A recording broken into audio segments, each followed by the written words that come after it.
Okay, class. Are we connected? Do you hear me? Yes. Yes. Good. So we have 19 people. Excellent. Very, very good. So,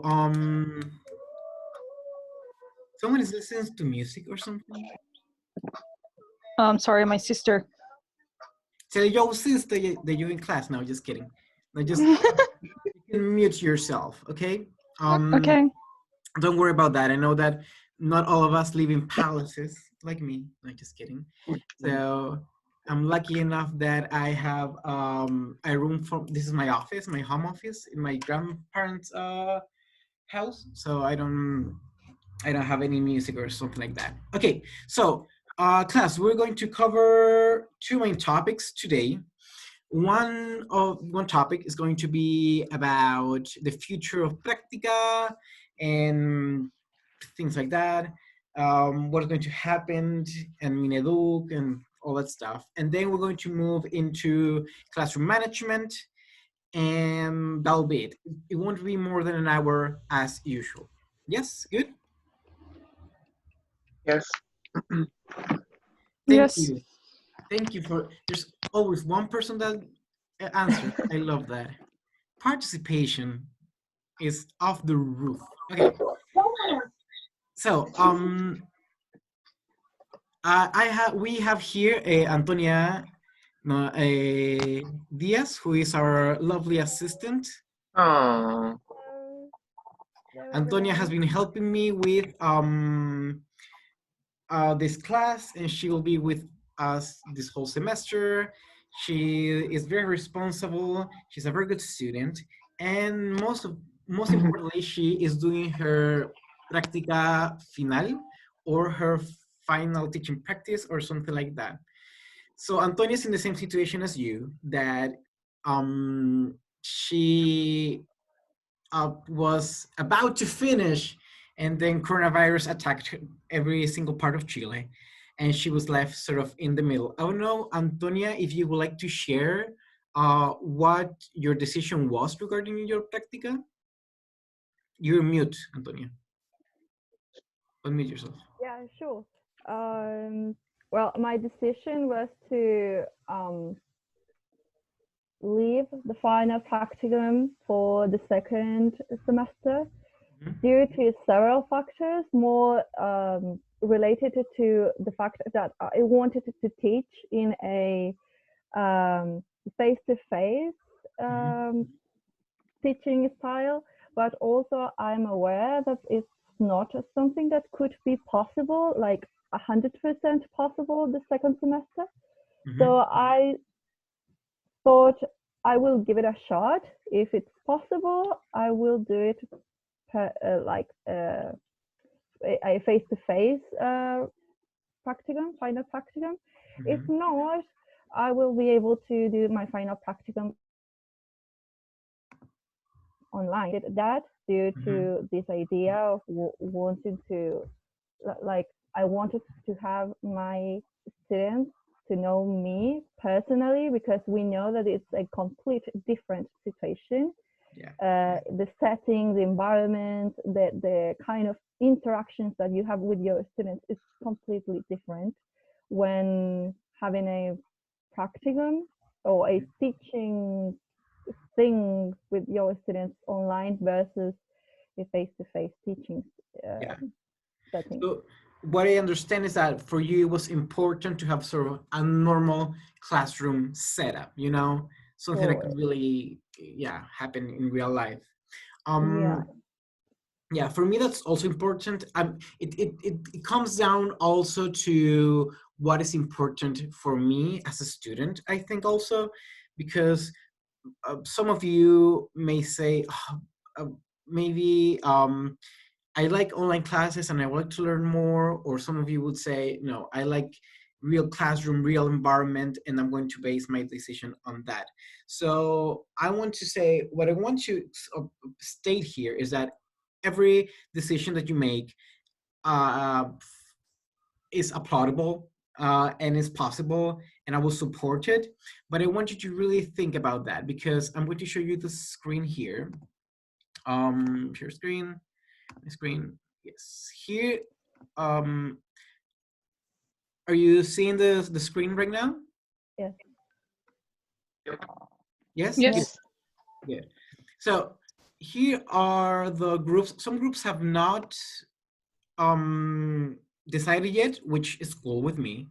And some of you have opted for the realizar una práctica online en colegio que tengas plataforma online. That is an option. Obviously, you can change it up till the 20th. But I want you to think about what is important for you. And for many of you, it could be of paramount importance, for example, not to delay your teaching practice or to learn more. It depends on what you want, okay? So I like the fact that you saw that PASE and beta is not a great option. At least, yeah. Oh yeah, more student, cool. So please take your time until the 20th so we can actually have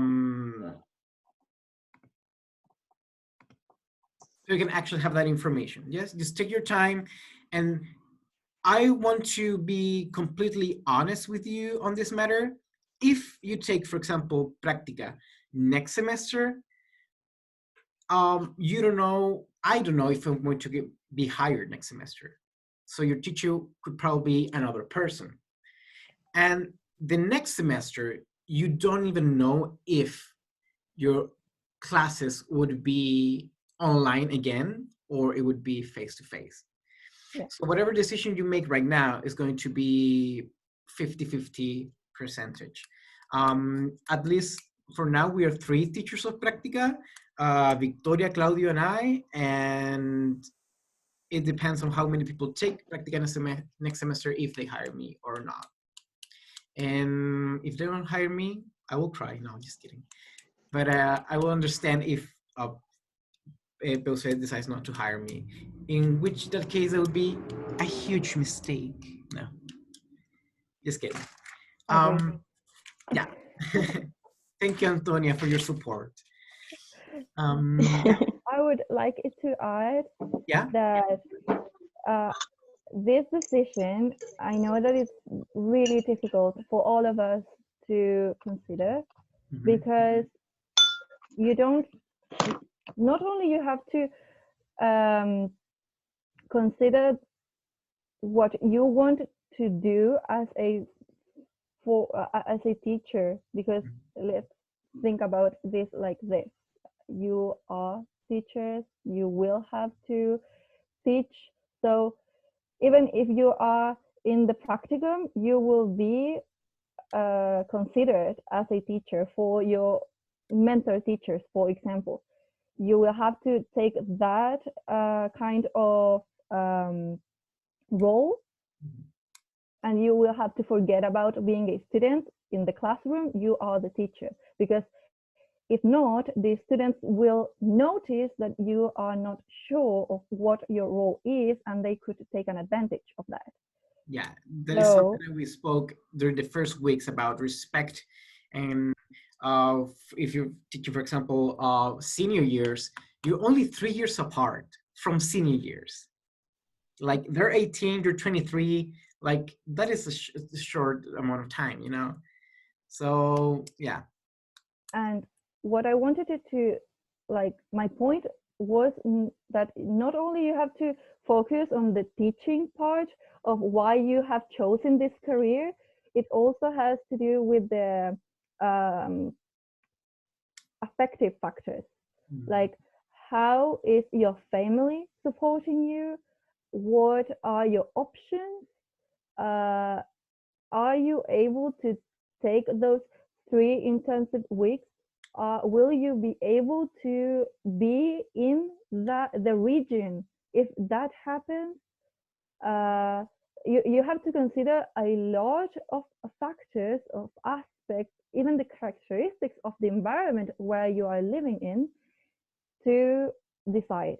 Yeah. So it's a very difficult situation where if you choose, for example, the option of realizar práctica online en un colegio que tenga plataforma online, the question is, how many schools work in that way currently now.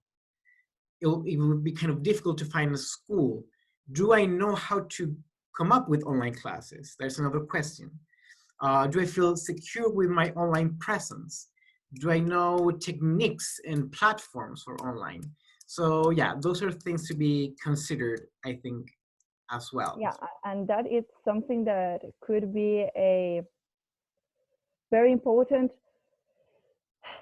like aspect or factor that will like punch you in the face, because when you are recording or you are having an online class in like live stream or something, you are seeing yourself, you are hearing yourself, and you are noticing every mistake that you are doing. So it's like a process that it also has an impact in your teaching way, that it's completely different from how could it be in a normal setting. Yeah. So there are many things to be considered here, and I appreciate the fact that some of you want to do the theoretical part now, because that means that you really like me and you're learning, and that then you do the 3 intensive weeks. So that's that. Every possibility has pros and has cons. Yeah. And the other thing is that so we can start with the class, is that, do you remember that our lovely Minister of Education said that we would be entering classes on the 27th? Does anyone remember that? Yes, I remember that. Yeah. Yes. So he's But alive. now they're on vacation. They're on holidays. Yeah, currently now the school that I work at is on holidays, winter holidays. Yeah. I mean, what is Wise decision. Yeah, it's like no one gets it. But my mom is also a teacher. My mom is jefa UTP in a school, and she got sent an email saying that the date of 27th will be postponed. So basically, schools are not going to be entering on the 27th. So the possibility of having normal classes in a high school is less and less now. Just to be honest with you, okay? Yes? No? Yes. Yes. Good. Yes. Now, so we're going to move. Oh, and how we're going to follow this? Remember that whatever your decision is regarding practica, there's still going to be an assessment, and there's still going to be a report. What happened?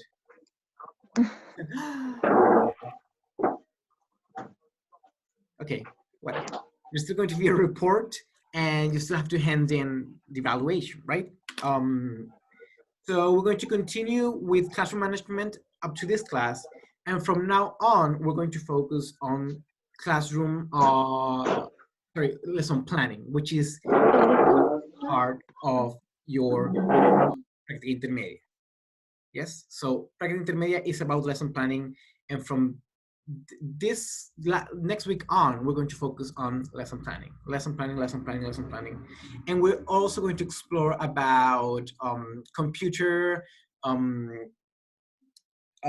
assisted language learning, CALL, so you can know how to teach English through computers.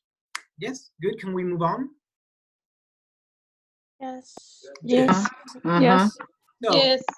our lovely assistant, she was lovely enough to give us a lot of videos for this class. So I'm going to try to show you videos during this class. Let's see if this works out. Okay, so do you have pen and paper? Because I need you to write down. Yes? Yes, I have. Yes. Okay. Are you seeing the PowerPoint presentation now? Yes. Yes. Yes. So the topic for today are sequences, instructions, and routine. This has to do with classroom management, right? Now, in terms of classroom management, there is sort of a pyramid, a hierarchy in terms of what is the biggest, most important thing, or the most broad thing from the most minimal thing. The most broad thing you can think of is organization, then sequences, routines, and instructions. We're going to explore every single aspect of this classroom management. So organization is a big, big concept. And we have sequences, which is a bit smaller. Then we have routines, a bit smaller. And then you have instructions, this is a tiny part. Yes? So let's see about organization. Okay, so the first thing about organization is about pairing or group formation. When you're a teacher, or when you were a student also, teachers will usually say, okay, now get in groups. And you always had your group of friends, didn't you? I always had the same group of friends that I'm friends up to this day. We would do everything together. It would be Sebastián Baez, Odil Vadillo, and I, always. And we were very comfortable working with each other. But when you're a teacher of English, and when you are teaching about not only the subject, but about collaborative work and cooperative work, you need to pair and group depending on on the advantages of pairing people with different levels of English. Yes? So for example, this is very simple. You can say, okay, everybody stand up and you say A, B, C, D, A, B, C, D, A, B, C, D, or 1, 2, 3, 4, 1, 2, 3, 4. And you say, for example, all ones paired with a 2. And you need to look for each other. Or you can say, all ones on this corner, all 2s on that corner, all 3s on that corner. Yeah, things like that. You can also play with the list. For example, the first one of the list gets together with the last one, or all odd numbers with all the pairs. Exactly. And you can do it randomly. You can play with that. Students love to play with this. Some of them will say, no, yo no quiero hacer las cuestiones con la Connie porque la Connie no hizo nada. Doesn't matter. You'd say, okay, it's only for now. It's only temporary. So please, please, please, no, Connie, no, not you. Other Connie, not you, Connie. Okay, but try to play with that. There will be a time when students, if you do it enough, they will notice that you don't do it because you hate them and you pair them with someone they don't know. It's because that is how the activity works. And when you say, okay, now you choose, they will feel, finally, I have to choose with my friends, etc., etc. But try to play with this, yes? Another thing you can play with is the class sitting. So this is the sitting that classes usually have, right? Did someone went to a school where the sitting was different? Yes. How was your sitting at your school? Yes. We were sitting, depending on the class, we were sitting sometimes in a circle, or sometimes in groups of 4. It depends. Yeah, it depends on the class, right? Or in the activity. Yeah. So yeah, teachers usually use this, all teachers, because they think it's the most, I mean, it's a good way, for example, to keep silence and be quiet and have just a easygoing class, right? But it's not challenging for the teacher.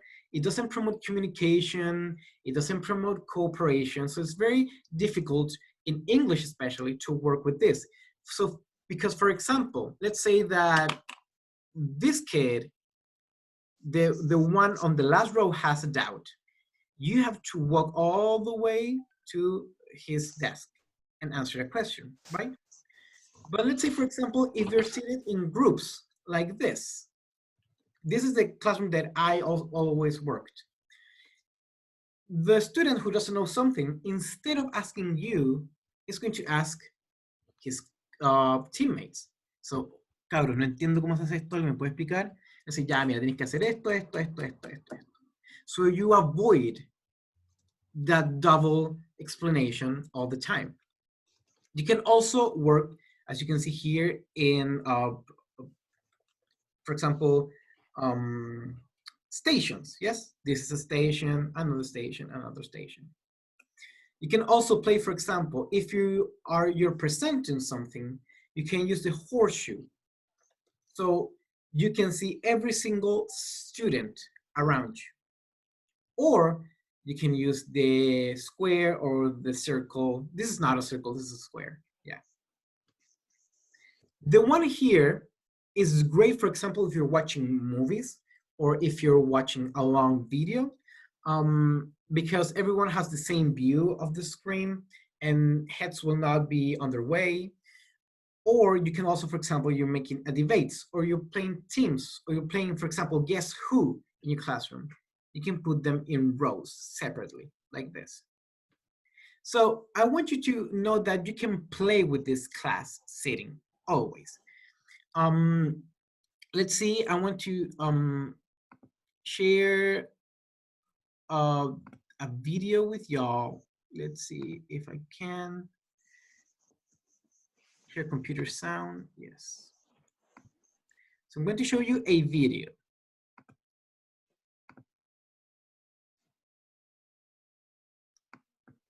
Now tell me if you are listening to the video, please. One of the techniques you'll read about in the book. Yes. Yes. Good. So let's see this video, okay? Can you see the full screen? Yes. Yes.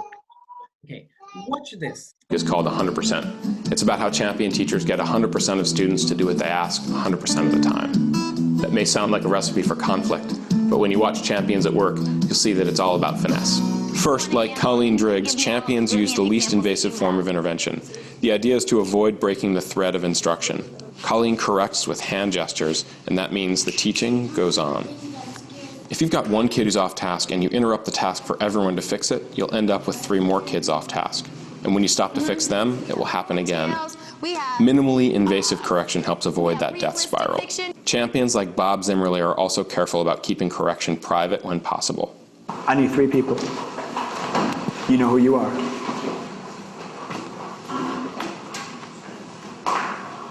I need 2 people. Even in a more explicit correction, Jamie Volante focuses on describing the solution, not the problem. And she makes her correction an exercise in purpose. The problem is the student's not getting the answer right, not power. But like all 100% teachers, she's consistent about correcting every time she can. And then when I ask you a question, you didn't have the answer. That tells me you need to work harder if you're going to get the right answer. Okay, you saw what she did, right? Yes? Yes. Yes. Yes. So her classroom was in a way that she could see every single student, right? So she noticed that a student was not working. And instead of saying, hey, you, again, Connie, for example, Constanza, you're not working, she went all the way through and she said, Constanza, you're not working, and this is a problem. I expect you from you to behave this way and that way. Yes? Did you also notice what she used to gather attention? She used a lot of this, right? Yes. Very like voguing. That's also something you can use in your classrooms, especially when your classroom layout is in a way that it's in a way that you cannot go to the end of the room. So instead of saying okay, blah blah blah, you go. So that's very simple. Now take a look at this other video.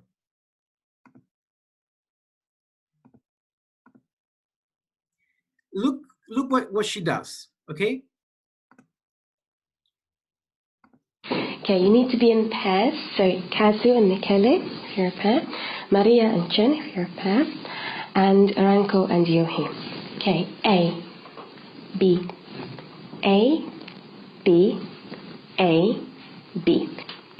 Okay, it's supper time, and you and your partner, you're at home, and you're very, very hungry, okay?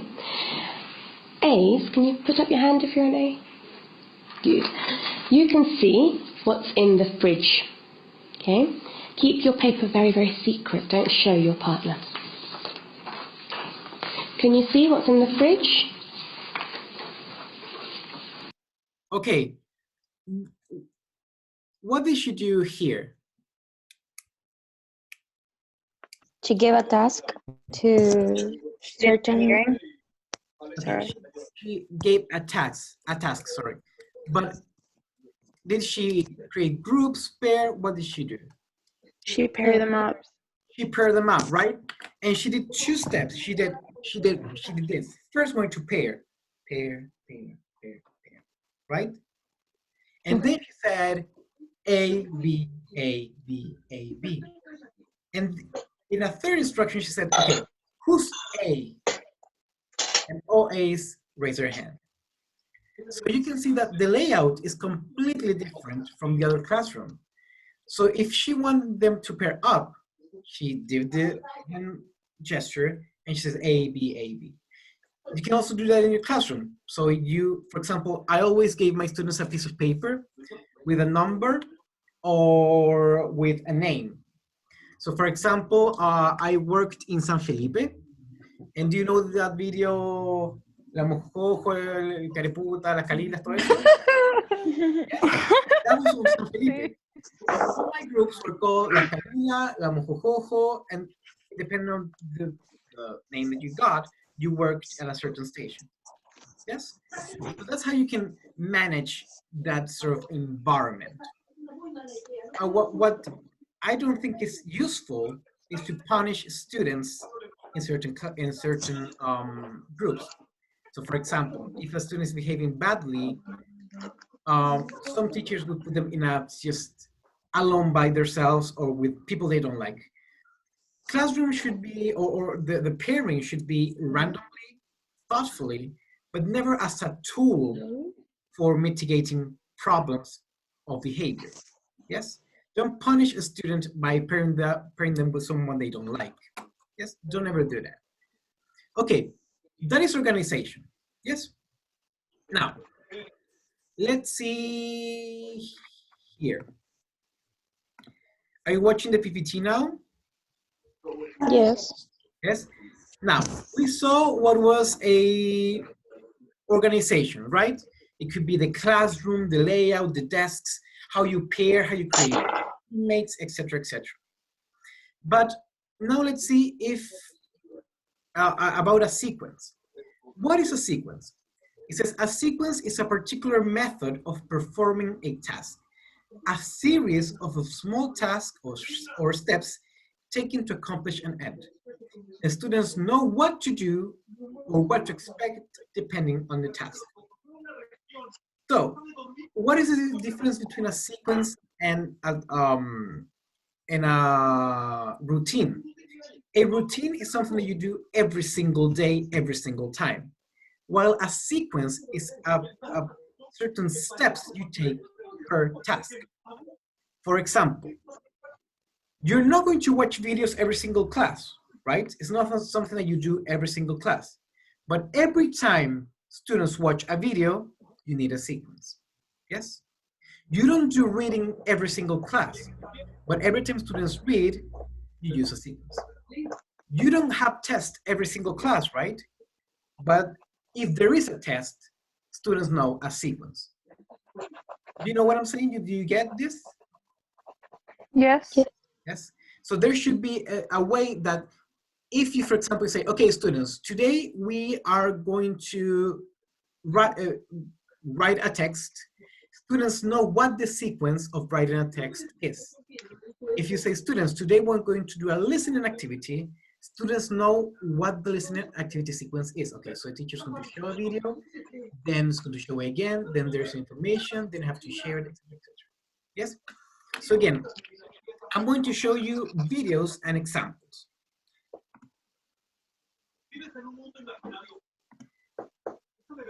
Okay, so are you watching the screen? Yes. Yes. Yes. does the audio still work on the video? Let's see. One hand and lift up Yes. all.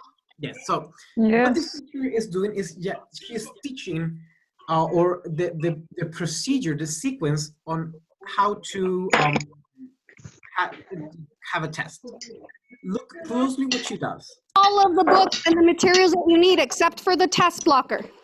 So grab them from the whiteboard and lift it up and slide your hand in there. Then with your other hand, you're just gonna grab that test blocker and you're gonna pull the test blocker out. I know it's gonna be hard for right now, but you are gonna get so good at this that you're gonna be like, what? I can't believe I couldn't do it the first day of school. Okay, I see a few people that have already done it. Once you've done it, just go ahead and put them on your table flat.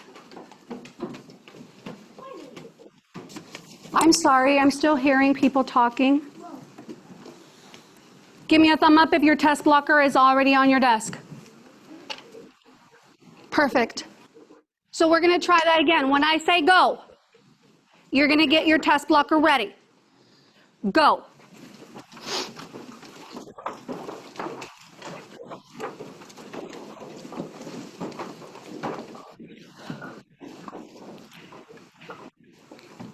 Perfect. I love the way that Albert has it up and his hands are still on his desk, clasped together. So PBIS. So what was the sequence there when students had to take a test? Can someone explain? Someone? I'm asking a question. I need an answer. Would you say what happened there? Yes. What did she teach? Sorry. She was modeling how they had to take the how's that called? The cardboard, I don't know, and Exactly. put it on the table in order to protect themselves from someone copying them or from them to copy to their partner. I don't know. But Exactly. they had to do it once again for practice, I guess. So the sequence was every time we have a test, even though we're sitting like this, you have to take out the test blocker, put it in front of you, clasp your hands. Are they going to have a test every single day?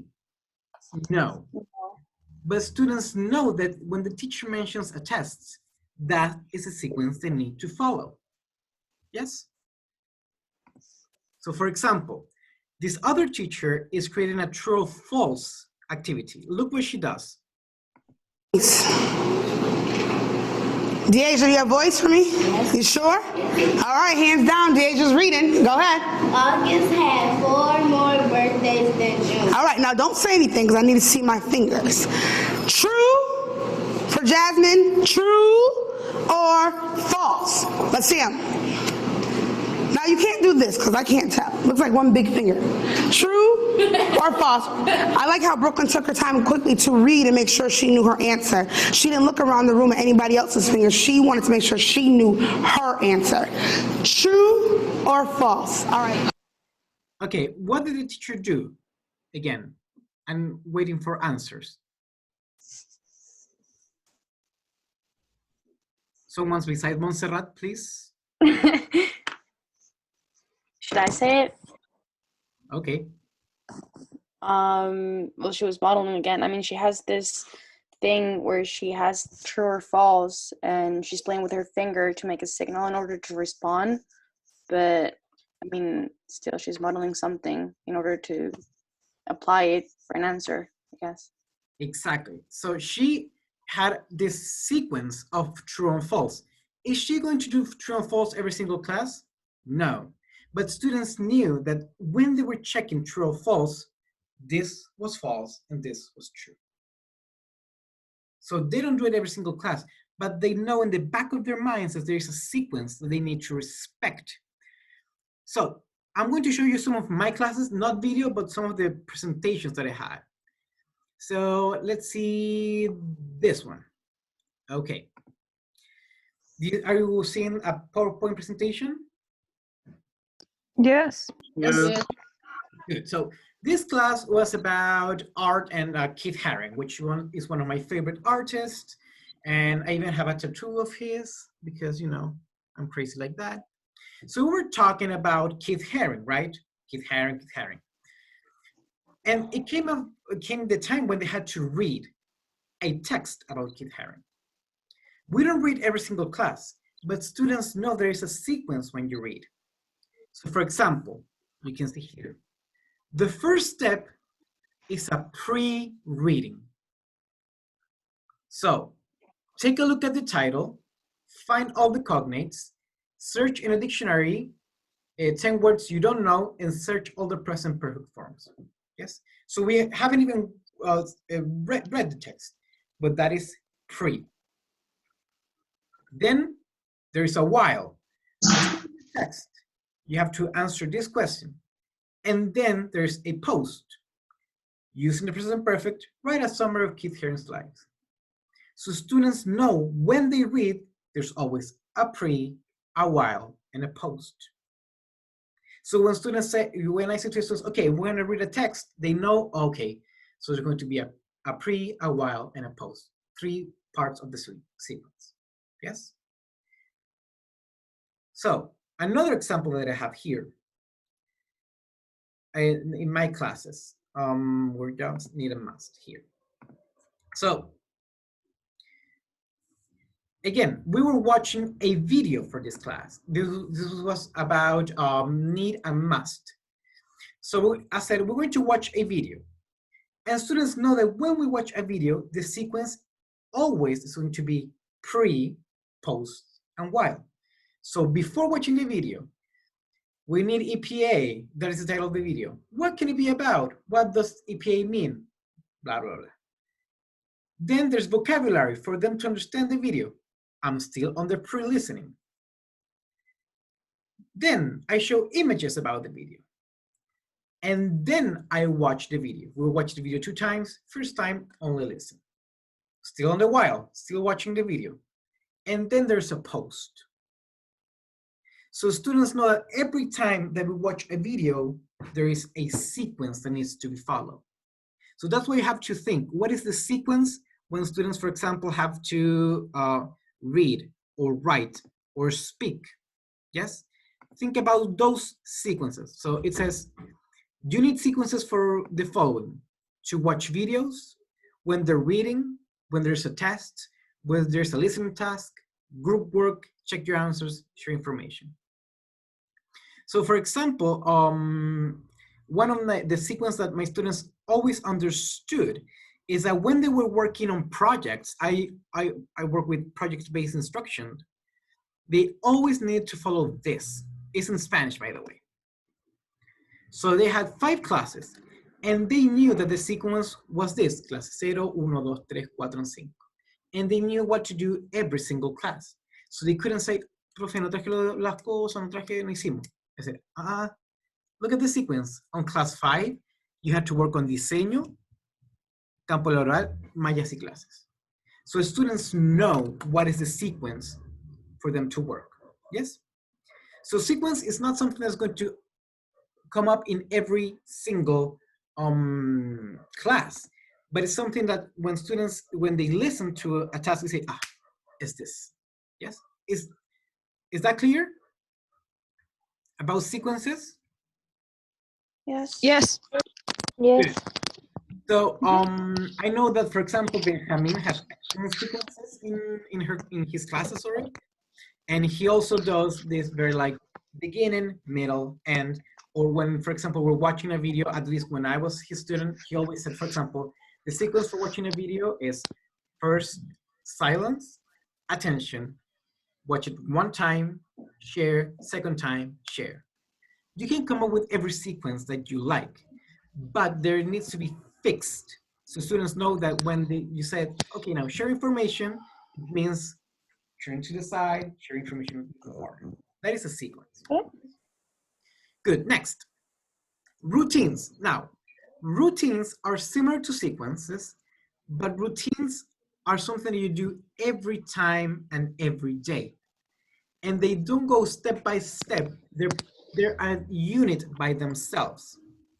So a routine is to grab attention, silence, start something, end something, move from one task to the other, to check the comprehension, to check the objectives, to see if students can go to bathroom breaks, the question, etc., etc.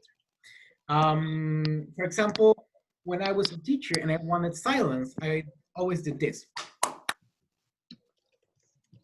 And students had to silence and raise their hand. And they had to raise their hands until everyone was quiet. That is a routine that I do because I did it every single time I wanted silence. Yes? And students knew that when they heard this, they had to do this. Or for example, I don't know, classes with Miss Glass. Have you had classes with Miss Glass? Yes. Yes. How did she stated, okay, silence or attention? No one. She will say like, talk to your partner and discuss about these things. They're very important and stuff like that. Yes? She always said, talk to your partner. Yes? That for her is her strategy or her routine, right? If I want students to talk, what is my keyword? Talk to your partner. That is a routine, something that I do every single day. Yes? So take a look at this video now. Don't tell Miss Glass that I made fun of her. I'm very respectful of her. But she does that way.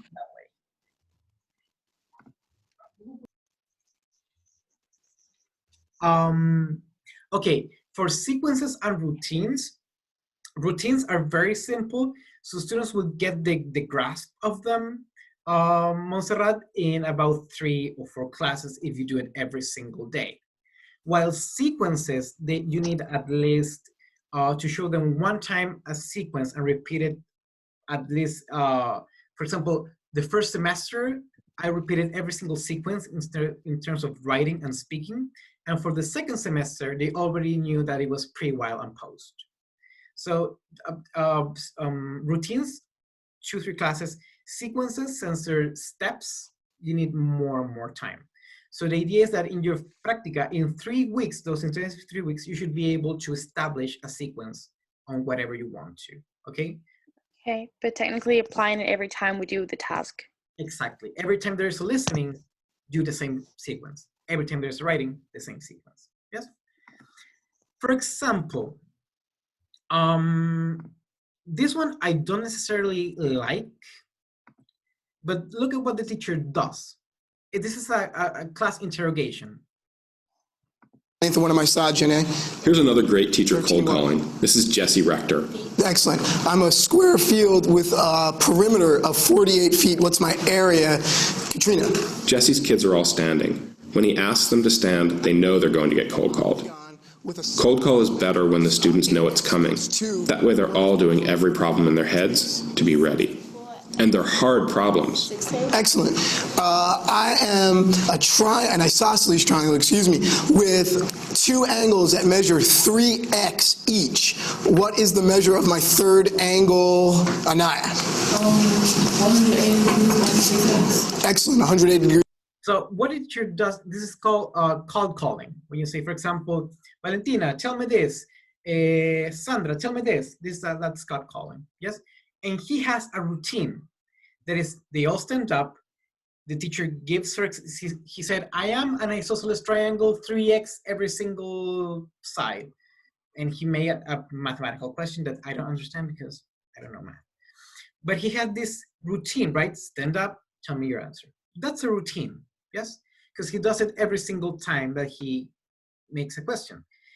Now, this one is another that I really like. Take a look at these awesome classroom routines.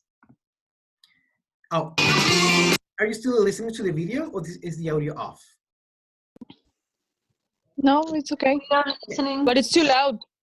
Too loud? Yeah. Hello, parents and anybody. Yes. Okay.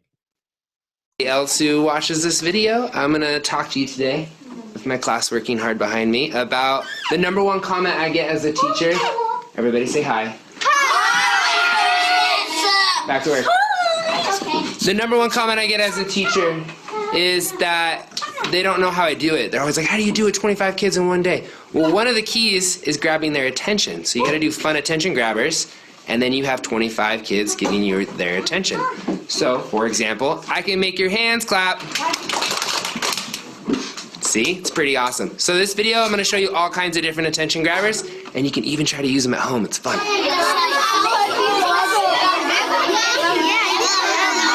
Good morning, class. Good morning, Mr. Chesser. Good morning, class. Good morning, class. Good morning, Mr. Chesser. Good morning, class. Social studies. All word. Attack mode. So he had these routines that when he said something, students knew, I have to do this, I have to do that. Every time that I do this, what does the teacher do? You know, so there's routines that he does every single day.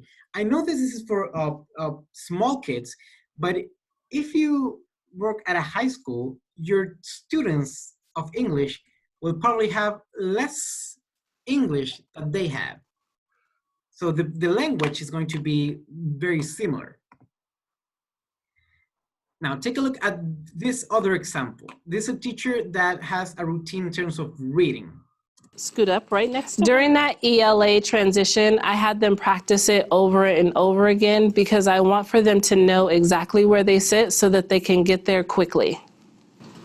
Please join me on the carpet.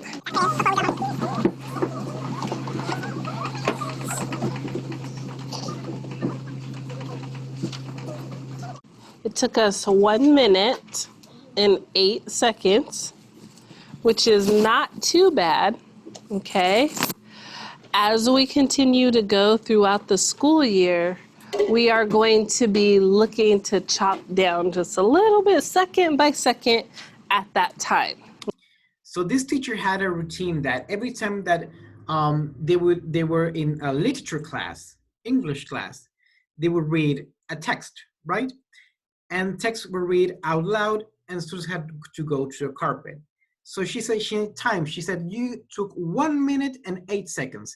That is good, we're going to keep on practicing. That is a routine, something that she does every single day. Now, take a look at, again, the presentation here, yada, yada, yada. I'm sorry, I have so many open tabs.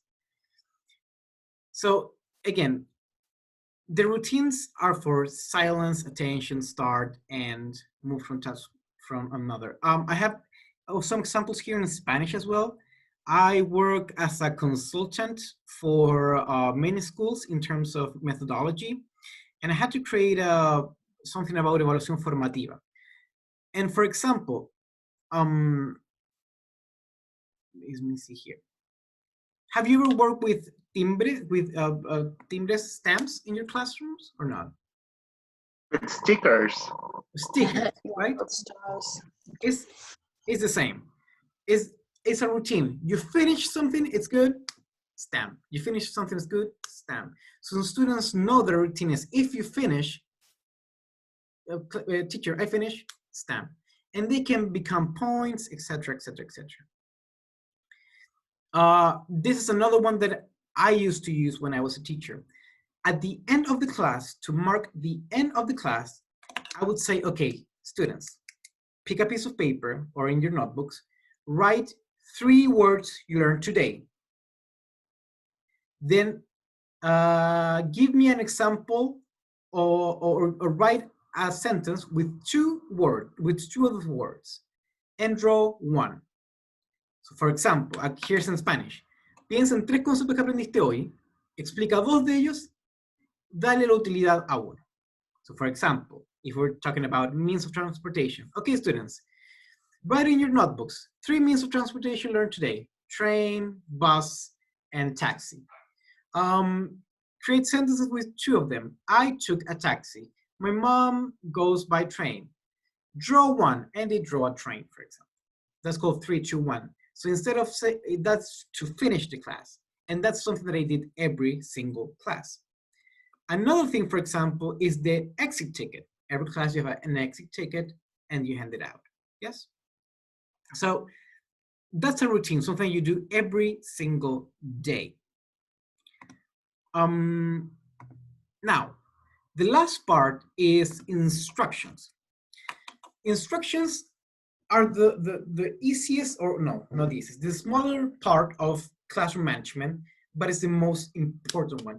You guys do not understand how important instructions are. So a few tips about instructions. You always give instructions one by one or chunks by chunks. Have you ever had teachers that give you like a full worksheet of instructions? Do this, step 1, 2, 3, 4, 5, 6, 7. When you are in a college, yes, you can do that, obviously. But when you're a teacher at a high school or a school, normal school, you go one by one. So for example, this is one of my classes that I worked at.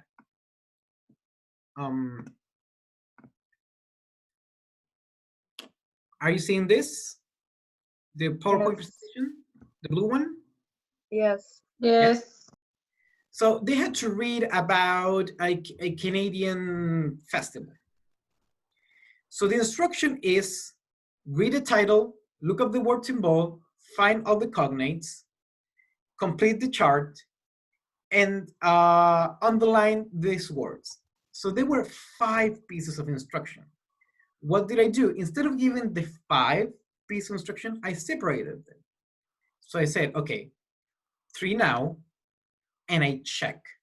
Once I check, I move on. If I haven't checked, I cannot move on to the other instruction. Then once I check, I said, okay, now students, you finish this, move on to the post-reading and complete the chart. Then I check again. And once I check, I see, okay, now take a look at the underlined words. So if you give students the 5 pieces of instructions by one, they will not do it because they say, demasiado largo, profe, no quiero hacer ninguna cuestión, no, me voy a dormir, me voy a mi casa nomás. But if they see 3 instructions, 2 instructions, 1 instruction, they won't feel like it's as much work. So always give them by chunk. That's what I said, go, here it is. Here. That means one by one, instruction by instructions, or chunks by chunks. And always go along with it. Don't say, okay, finish, done. Try to check. See, how many did you finish? 1, 2, 3. Okay, done, we can move on. But don't give them all the instructions of the class one time. Separate them, always separate the instructions, yes? They need to be simple and precise. So, let's see this again. In this example, for example, says read the title. It doesn't say, students, you have to read the title. It only says read title, nothing else. Look up the words in bold. I didn't say, students, look at your text and just look up the words in bold. I just say words in bold, yes? Final cognates, yes? Precise, no more than 5, from 5 to 10.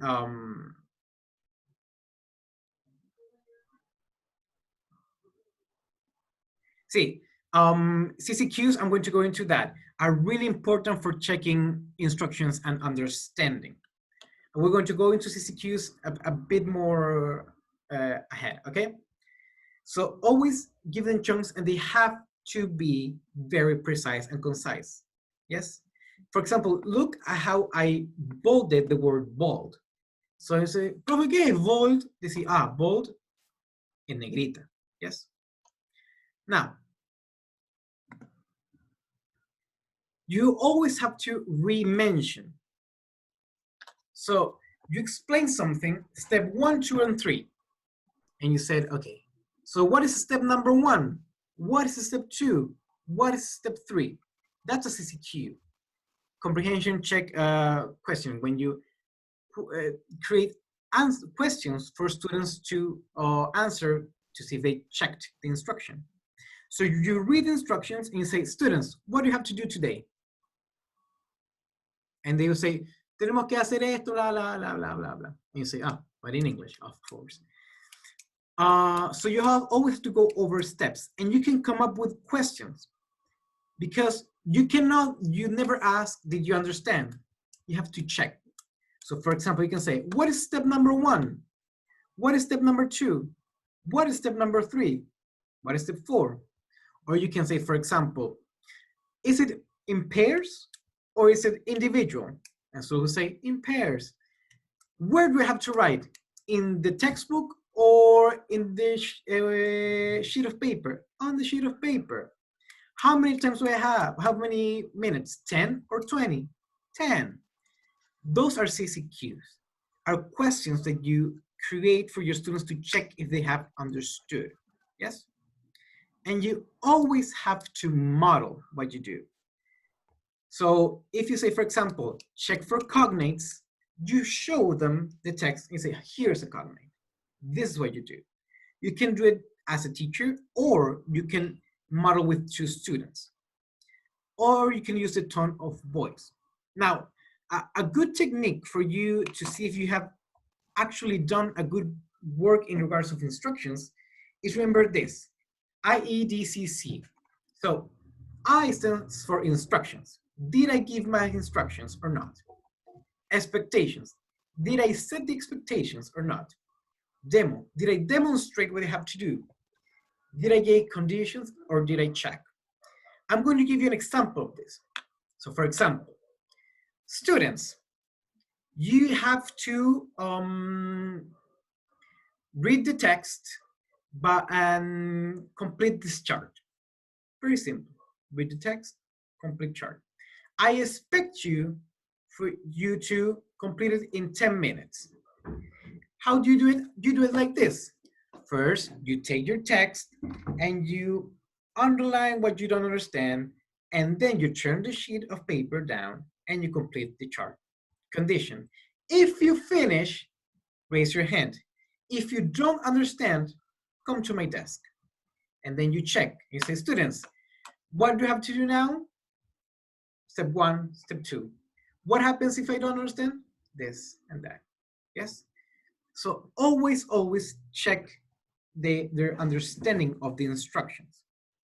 Now, for example, I'm going to show you a video. No, this wasn't it. Okay, this video is in Spanish, and I want you to see the problem with this classroom, okay?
Okay, class, do you think this teacher had a good classroom management, yes or no? No. No. No. Right? What was the problem here?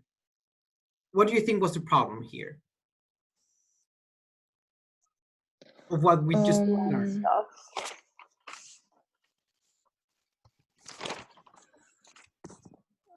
I personally think that the class arrangement wasn't the best for Okay. the depth of the room and the amount of students she has. She's only one person and she can't really control everyone if they're sitting like that. She should have done some circle around them or divide them in like smaller groups, maybe sitting with classmates that are not as noisy as others or that are not together with their friends. And also I couldn't really listen because it's quite I don't know, my connection is really bad, but I think she was giving instructions and I don't know. Yeah, so Montserrat, let's stop there. Montserrat said the layout, because yes, there's a PowerPoint presentation obviously on the board, but she never moved, as you see, to the ones who are speaking in the back of the classroom. She only stayed in the front, yes? Maybe because the classroom was so long that she couldn't address the students in the back, yes? So that was the first problem. The second problem is that she said, I don't know if you said, you caught that, she said, if you finish, raise your hand. Did the students raise their hand? No, just a few, like one or two, maybe. Just a few. So that routine was not trained enough. Maybe she hasn't done it enough, or maybe since she was being recorded, she said, oh, I'm gonna do this. So if you finish, raise your hand. Maybe she has never done it in class, yes?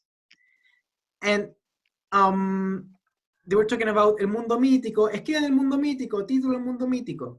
She never said, for example, step 1, write the title. So students were just talking. And whoever heard that they have to write the title, read the title, wrote it. But there wasn't a sequence. There wasn't a routine, and there wasn't a layout that could help the teacher. So obviously, few of them learned. I don't know if they understood what Mundo Mítico was, actually. So that is one of the problems here with teaching, is that she never checked for understanding. She never said, what do I have to do? If she would have asked, what do you have to do? And people would say, oh, we have to read the title. Yeah, done. But she doesn't have that technique, yes? So that is about routines and sequences. I'm going to show you another example that I do I teach adults. I work in La Nocturna, as they call it. So for example, I'm going to do this as if you were my students of La Nocturna, okay? My adult students. Okay, students, so imagine that I am Kim Kardashian, okay? And you say, funny. Okay. If I were Kim Kardashian, I would say, hi guys, I am Kim Kardashian. I am from Los Angeles, California. I am 32 years old. I am American. I am an entrepreneur. So, class, take a look at this example. What is there in common? Tell me, what is there in common? I am. I am. Excellent. Very good. I am. So, when I talk about myself, what word do I use? I am. I am. So, see, I am and your name. I am and a place. I am and my age. Now, imagine that Kim Kardashian walks into my room and I want to introduce Kim Kardashian. I would say, she is Kim Kardashian. She is from Los Angeles, California. She is 32. She is American. She is an entrepreneur. Now, what is there in common? She is. She is. So when I talk about another person, what is my keyword? Students? When I talk about She another is. person, what is my keyword? She is or he is. She is or he is. Excellent.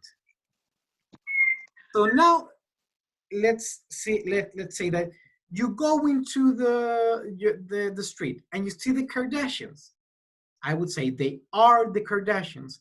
They are from California. They are American. They are entrepreneurs. What is there in common? They are. They are. So when I talk about others, what do I use? They are. They are. Yeah. Finish class. Se acabó esa, mi gran actuación. Now, what was my routine there?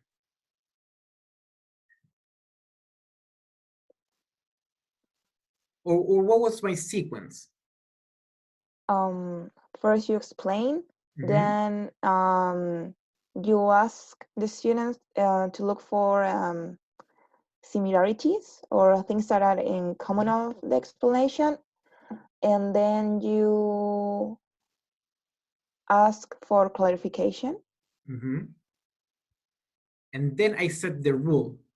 So Yes. when I talk about myself, I use the word am. That is a sequence. So students know that when you show them, there's a question. What is there in common? I have to see. Then I said the grammar, yes? And then the conclusion. That is a sequence. And this is how I actually teach verb to be, which I always say, no, el verbo to be es más difícil, no quiero venderlo, no sirve de nada. This is how I teach it. So if you teach it under a sequence, it's a lot more meaningful than saying he is, she is, they are, yes? So you can come up with sequences about everything and anything, yes? So to sum this up, what were the 3 topics that we covered today? Classroom management. I'm sorry, Organization, sequences, and routines. Okay. About organization, what were the aspects that we saw? Pairing or group formation. Excellent. About sequences, we said that sequences are meant to do what? Something we repeat every time we apply a task. Something we repeat every time we do certain tasks. So a sequence for grammar, a sequence for listening, a sequence for... Yes. Now, then we moved into Routines. Routines. What is a routine? Something that every day. You do every day. Are they depending on the task or no? No. No, they don't depend on the task because they're meant to grab attention, they're meant to check information, they're meant to see the objective. And in terms of instructions, do instructions need to be simple or complex? Simple. Simple or precise. Simple, right? Do you need to be in chunks or full? Chunks. Chunks, very, very good. Do instructions need to be modeled, yes or no? Yes. Yes. So, what did I just do? DCQs. I DCQs, right? As part of my closing sequence. So instead of saying, did you understand? I did a whole sequence of asking every single part. That is sequencing. That is classroom management. Although we're far away and everyone is at our homes, that's what I did. So I don't know if you, I know that the class is a lot of information and we're finishing. We have 10 more minutes only. But I wanted you to understand about the importance of sequence and instruction giving. Yes? Antonia, do you have anything more to hear or no? To add? Your silence. No, There. nothing. Just yeah, instructions must be simple. The simpler, the better, and it's very useful to have attention getters or grabbers. But when you are in a normal classroom setting, so I Yes. that could be. And I don't know if you talked. No, I know that you mentioned assessment. Sorry? Formative assessment. Oh yeah, formative assessment, which is something that, sorry, Antonia, Montserrat just said, dice, regarding routines, sorry, when we're talking about giving stamps or stickers as a reward, aren't we conditioning students to assign assignments only for the sake of completing something instead of learning? And the answer is, Montserrat, absolutely, we're doing that. When you put a stamp, we are conditioning them. Now, conditioning is not a bad concept. I think it's very misleading to say we're conditioning them. We're conditioning them to work, but we're only assessing whether they work or not. We're not assessing the quality, yes? So when you want to assess quality, obviously the stamp will not work. The stamp is just a tiny part of what you can do, and it will assess work or not. But for example, a stamp will not let you know about if it's quality or not, if he copied or not, if he was honest or not with it. So yes, it is conditioning, but it's a very minimal part. Yes, Antonio? More than conditioning is focusing in other part of teaching, that is increasing extrinsic motivation in students. So that is that you are the focus is not, the focus is that they learn, but the stamps are for not for conditioning them, but for increasing their extrinsic motivation, so that at some point they will like be able to develop this intrinsic motivation, and that is the main goal of a teacher. Like, goal, intrinsic motivation from the students.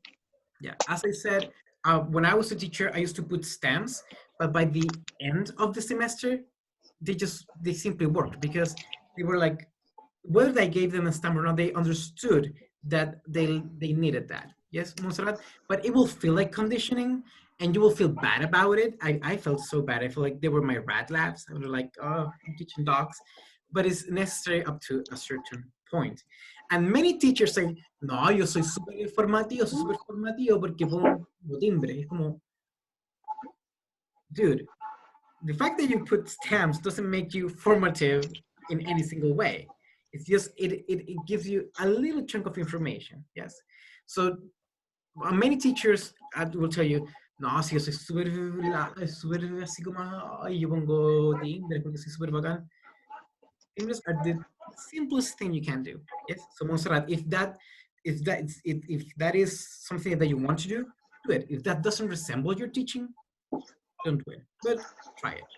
Okay, so class, I don't want to take any more of your time. Yes. So how was the class? Good? Bad? Did you like it? Do you Yes, it was great. Yes, I like it. Thank you, Valentina. I think it was a very complete class with sorts of examples and explanations. So I think it was very useful for us to have in mind. Good, good. I like hearing that. Okay, great. Okay, class. So we are going to see each other next week. Remember that we have that task on Didactica. Yes, we have to work on. And we are going to, with our group of Practica and Didactica, we will send you probably on Monday, the new evaluation system. Yes. So keep an eye on that because we're still going to use Separad and many other things. But don't worry about that. We'll figure it out, and we'll see each other next week. Yes. Guys, if you need something, you can count on me. I have materials, and I know that you must do the course of planificación curricular. And I know that it's a complicated subject. So if you need some advices or even materials about that, you can count on me. I have the apuntes of that subject, of that course, sorry. So kind of, yes, teoría y planificación curricular. Yeah. And there are some changes on the curriculum, the Decreto 67, so don't complicate with that. You have next year to be complicated with that issue. Yeah, so Antonia has a lot of materials regarding that. If you want to help, you have her email. I send it to you in an email that I sent. Wow, English, such a strong. Did you see what I said there? So stupid. I sent you the email on an email that I sent. Anyway, so you can write Antonia, and she will gladly give you response. Feel free to do it. Yeah, and feel free to write me. Okay. So that's it, class. We'll see each other next week. Okay. Bye. Bye. Bye. Take care. Bye. Take care.